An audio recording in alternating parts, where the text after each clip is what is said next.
Hello and welcome to this special edition of Japan Journal. I'm your host, Mal Adams, and today we bring you an exciting and vital event in the journey to save our democracy. This initiative is designed to register and empower Democrats living abroad in Japan to cast their absentee ballots in the 2024 presidential election. With the stakes as high as ever, this election could determine the future direction of America.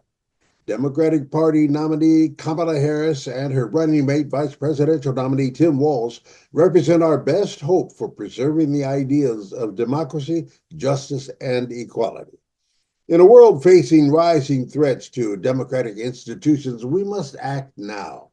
And for many Americans living abroad, particularly here in Japan, your vote is more critical than ever. In this video, you'll see highlights of our first event where volunteers from DAJ and the broader community come together with passion and purpose.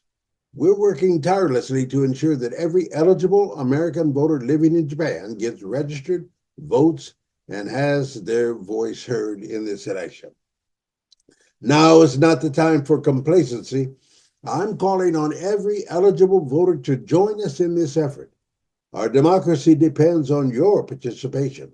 Together, we can be the change our nation desperately needs. So let's register, let's vote, and let's make sure Kamala Harris and Tim Walz lead us to a brighter, more just future. So join Toe Town's Get Out the Vote events and let's save our democracy one vote at a time, shall we? Check it out. Thank you. You're tapped into Japan Journal with Mal Adams, the internet's #1 weekly English language online cybercast from Japan, streaming on GNN, a division of Toetown Communications Company Limited, Japan.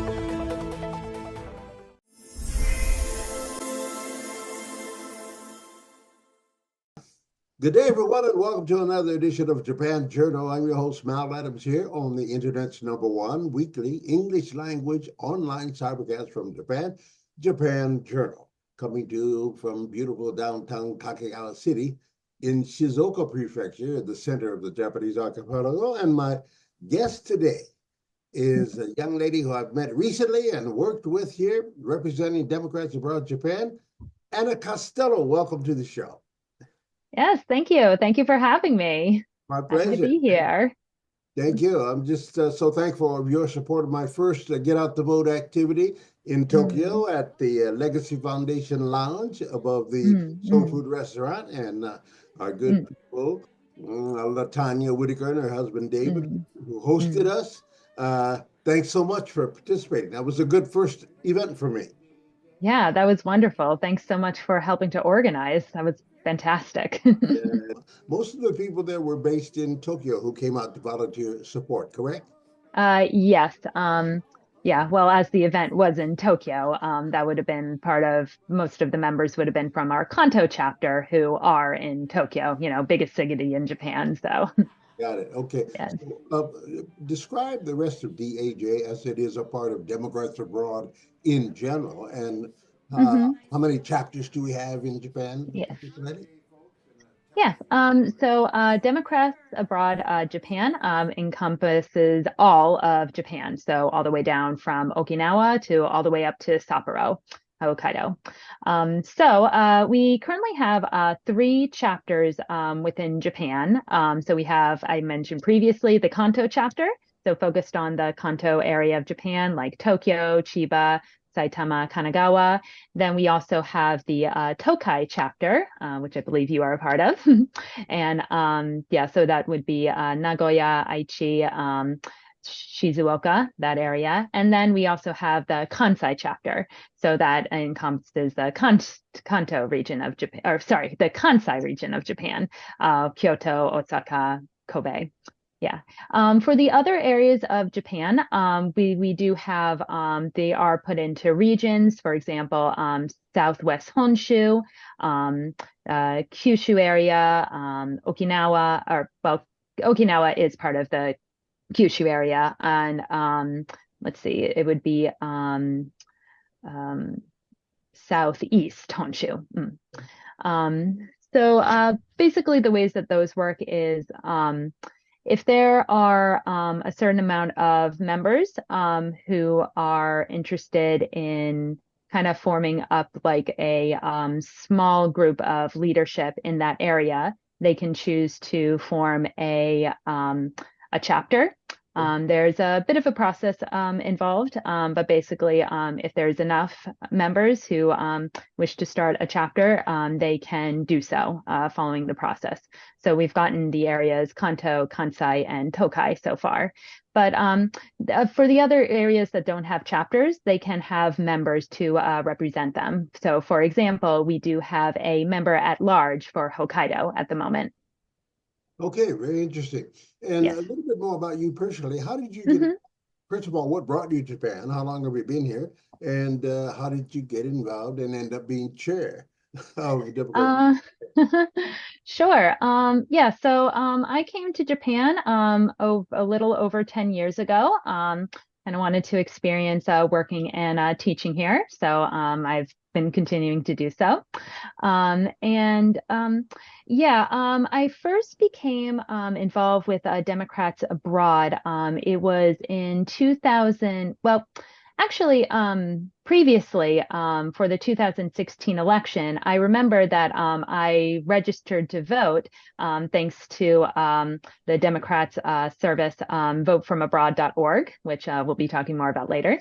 And so I think I became a member through then, but it was 2017 when I became more involved as a volunteer with Democrats Abroad Japan, because following the results of the 2016 election, I realized that I need to be more actively involved in like politics and like taking some actions, and not let things like just kind of like I got to be paying attention. Good, yeah. And Yeah. we're glad you think that way. Mhm. That's Yeah. Democratic, because as Yes. Kamala says, do something, right? Yeah. Do something. Yes, exactly. Absolutely. Yeah. So Uh, please continue. I was going to yeah. describe the big picture of Democrats abroad, period, not Oh, only. yeah, sure. There are several other regions globally, and Yes. just so that our friends in America and our viewers in America really don't have Yeah. an understanding of Yeah. how we should be considered and the Mm, role mm, we mm. play in Yeah. affecting the vote count in many instances, please. Yes, yes. Yeah. So earlier I was talking about Democrats Abroad Japan, but Democrats Abroad Japan is just one part of Democrats Abroad. Democrats Abroad is a global organization, and is actually recognized as a state party by the DNC. We have chapters, or we have country committees, is what they called. So our country committee is Japan, but we have country committees all across the world. Japan is part of the Asia Pacific area of Democrats Abroad. So that also includes places like the Republic of Korea, Thailand, Australia, New Zealand. But we also have chapters in Europe. We have in the Americas, Democrats Abroad Canada, or like in Mexico, just globally all around. Okay, so clarify this for me. Each Hmm. region globally of Democrats Hmm. abroad, I think there are five, are there not? Yes. So we have the Asia Pacific region. We have EMEA, which would be Europe, Middle East, North Africa, I guess. Africa. There, that's what the A stands for.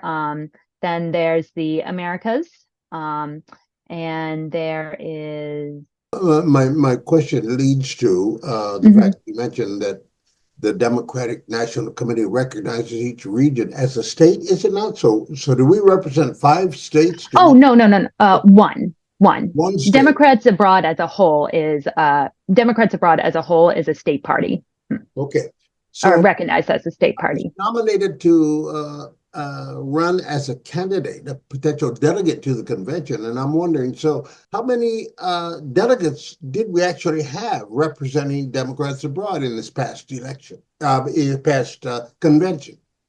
Yes. So the delegates, I believe it was 13 pledged delegates. So those were the ones who were voted.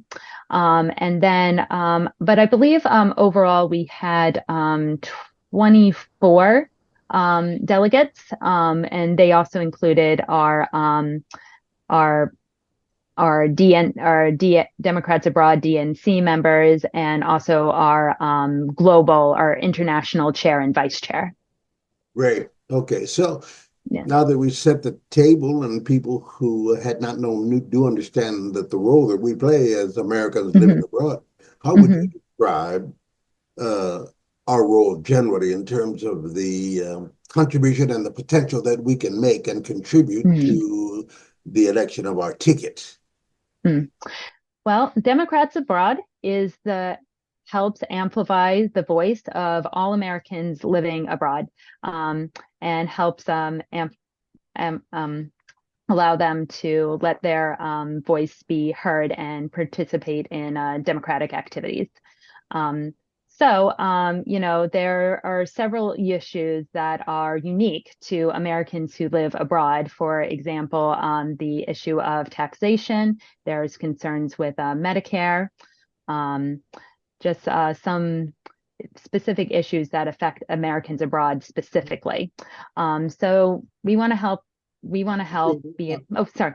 Social Security, social retirement benefits. Yes, that too. That's important, very important to me and many of my classmates, So we do have our issues, right?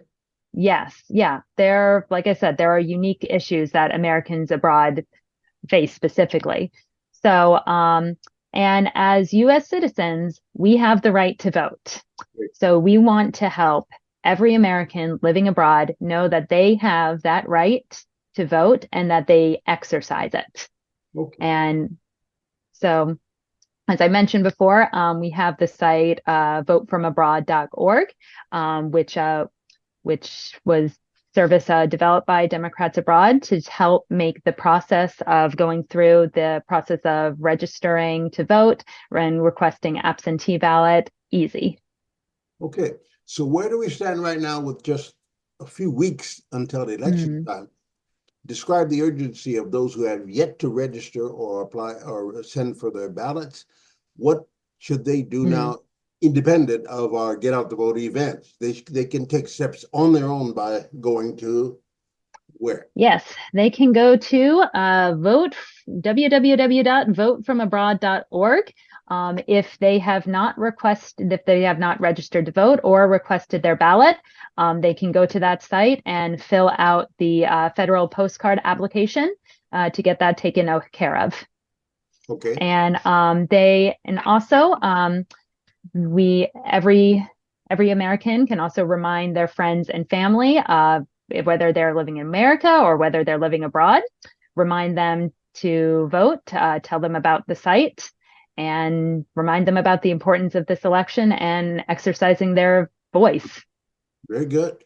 And now, as a journalist, I follow the controversy associated with the campaign on both sides and what the government. But there are some issues that people have questions about. Namely, if we apply for a vote and get a ballot and then return the ballot by post, how is it considered legitimate in terms of the postmark, the post stamping? Should it arrive by the 5th, by election day, and can it be counted after the balloting? What's that controversy? Can you settle that for us and tell us? Well, each state has its own specific rules about returning ballots, about how they can be, how they can be sent and returned, and rules about specific dates.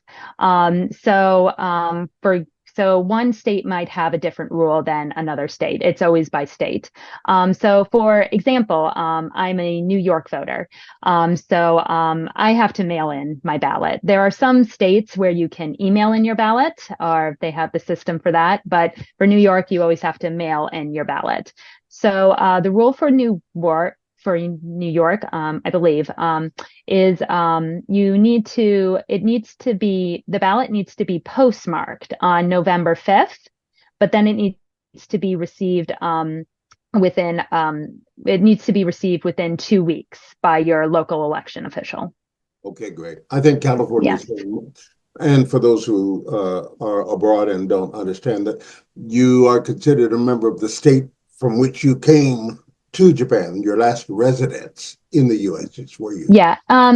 In general, you vote in the last address that you resided in when you were last in America. Okay. Now, given the diverse approaches and rules related to each state and how they Mm-hmm. count the votes and the rules and regulations, it leaves the door open to some controversy. And I think our opponents on the other side tend to try to take advantage or cause confusion, in my opinion. This is Mm-hmm.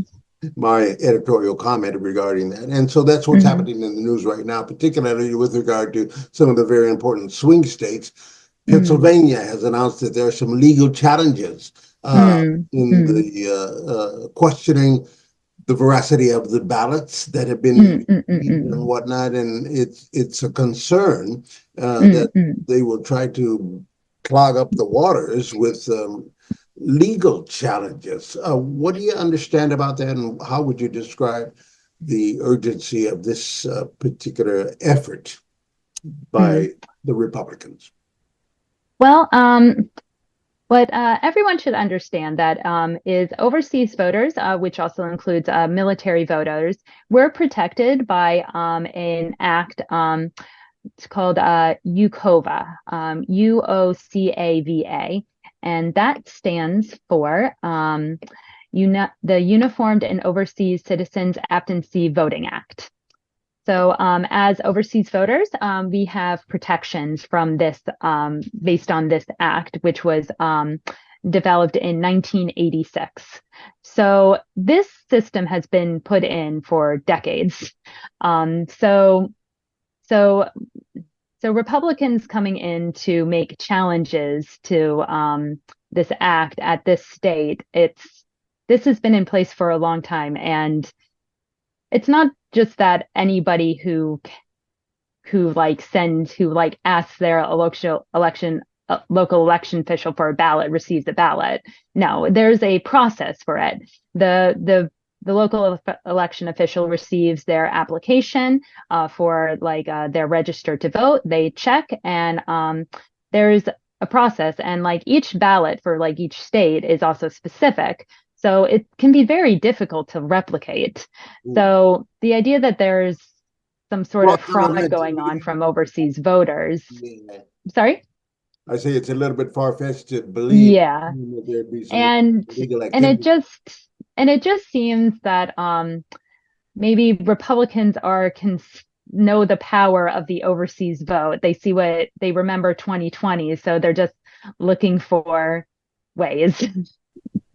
I think so. I'm currently doing a piece on that legal challenge Hmm. right now, and it scares a lot of people who are Democrats. Yeah, it Uh, is concerning, but it is very concerning. But thank you very much for that yes, reassurance. yes. Please, can you give me the name of that law, or again, please? Yeah, sure. I'll repeat it once more. So it's the Uniformed and Overseas Citizens Absentee Voting Act. All right. And it's UOCAVA, UCOVA. Great. Yes, Fantastic. I'll have to make reference to that in this report that I'm currently doing. yes, yes, yes. Well, thank you very much. Listen, I won't hold you much longer, but if we can end on your feelings about the urgency of this particular case, Mm, yeah. Kamala Harris and between she and Donald Trump, what would you say in a word about the urgency for us to get out our vote? Mm. In one word. It's several one-word Mm. statements. Yeah, no. What are your opinions about that? How do you describe it? Well, it's like we said, do something. Yeah, do something. Yeah. Like I feel very hopeful for this election, but we need to make sure that we are doing everything that we can in order to secure this victory. and we need to make sure that we're registered. We send our ballots back immediately. We're outreaching to as many people as we can to let them know that, like, you can vote, you have the power, go do it. Okay, very good, because when we And go to www.votefromabroad.org. very good. And when we fight, we win, right? Yes. Okay. Thanks so much. I appreciate Yeah, thank you. Thank you. Thanks so much, and good luck to you. And we'll be talking Yeah. to you as we try to help get out the vote. Yeah. All right. Okay. Thank you. Thank you. Thank you. You're tapped into Japan Journal with Mal Adams, the internet's #1 weekly English language online cybercast from Japan, streaming on GNN, a division of Totown Communications Company Limited, Japan.